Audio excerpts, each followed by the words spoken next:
مخې ته یو قصه راغلې زه به بیان کړم ډېره مزداره څه لطیفه هم پکې هم ده. یو ملګري موږ ته قصه کوله پخوا به خلکو د مولیان خصوصا د خانانو ملکانانو اوس خو دا حق ډېر واضحه شو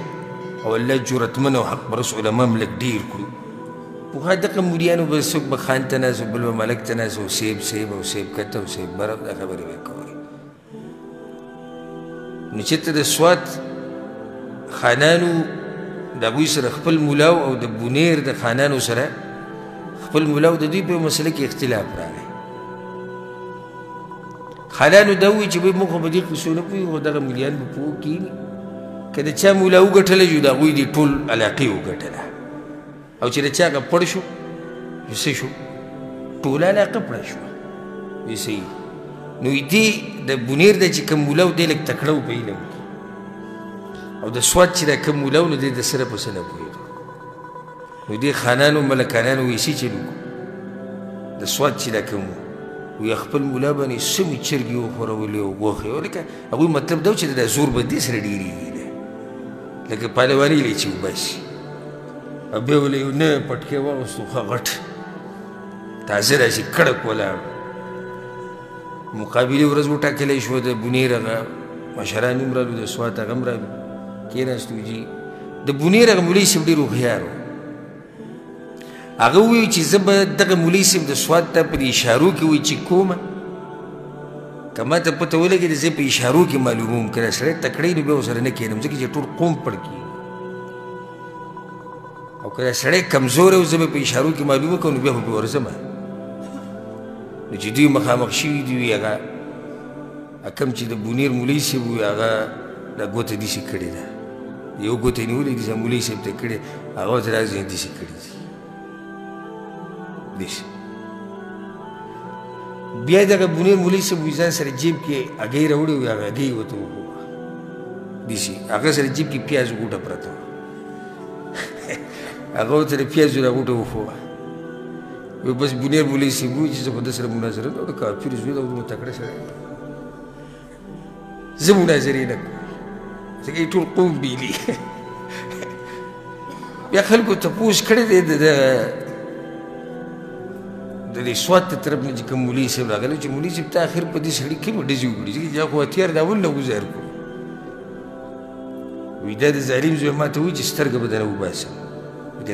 یو لاس څه مطلب دی یو ګوتې یو سترګه یې ما ورته وایي چې دواړه به درنه وباسم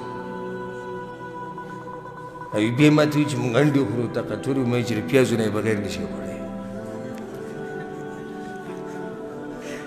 بیا خلک د بونیر په مولوي صاحب پسې لاړو چې مولوي صاحب آخر دې مولا کې څه کمال و چې ته یې داسې ویرولی ته هم ښه تکړه سړی یې وایي هغه ډېر تکړه سړی دی اصل علم وایي څنګه تا ته څنګه پته ولګوي ما ورته وایي چې الله یو دی هغه ته خپلې معنې راویستې دي دی خپلې وایي ما ورته وایي چې الله یو دی هغه وایي چې الله هم دی خو پیغمبر هم دی په حدیثو کې به هم خبرې کوو او حدیثو علم خو موږ سره ډېر نشته. وایي بیا ما هغه ته هګۍ وښوه چې دنیا ګول ده بیا هغه وایي چې داسې ګول نه ده هغه د پیازې د غوټو په شان ګول نه وي. نو د ده سره خبرې کېدې او ډېر تکړه و سره خبرې نه کېدې ما ته د اول نه وي هغه چیک کړو او خبر نه و چې هغه ځان له غریب به څه نه پوهېږي. دا دې خلکو به دا مولیان ساتلي و دا مقابلې به وي. ښه نو اوس تاسو نه دا سوال کوم خبره خو منځ کې هسې راله د طبیعت د خوشمزاجۍ دپاره خو چې داسې یو مولای چې د قوم مشرانو سره یي او د هغوی دپاره مقابلې کوي او خبرې کوي دی به حق بیان کړي چېرته د خپل قوم ته به حق بیان کړي د خپلې علاقې ته به حق بیان کړي نشي بیانولی. نو په هغوی کې دا بیماري وه چې هغوی تابعداري د فاسقانو مولیانو او د جاهلانو پیرانو به یې کوله. ښه پیرانو سره خو علم د سره یي نه مولا خو فاسق دی ولې علم ورسره شتي خو عمل پرې نه کوي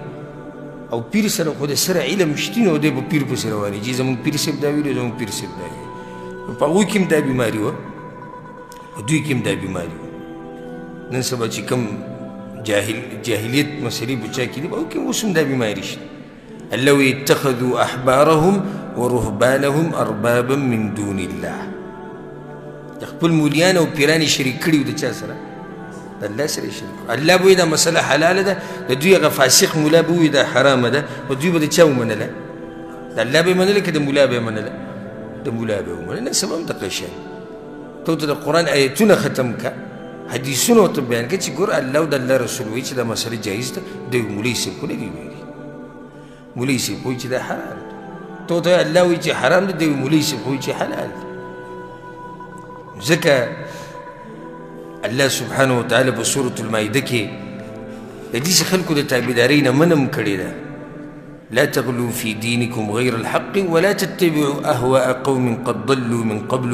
وأضلوا كثيرا وضلوا عن سواء السبيل الله وي د دې خلکو تابعداري مه کوئ چې هغه پخپله هم ګمراهان دي او نور هم ګمراه کوي پخپله یو مولا پخپله ګمراه دی نو ته به د هغه ابه تا ته څه حق بیان کړي یو مولا پخپل قرآن او حدیث نه مني نو تا ته به څه د قرآن او حدیث هغه حقانیت بیان کړي یو پیر پخپله ګمراه دی یو پیر پخپله عقیده د شرک ده عقیده د تصوف ده او ته په هغه پسې روان یې چې دی ما ته حق ښیي نو دا څومره مسله شو نهمه معمولي تفصیل د دې پاتې شو انشاءالله هغه به په روان درس کې وکړو او په دې باندې به اکتفا وکړو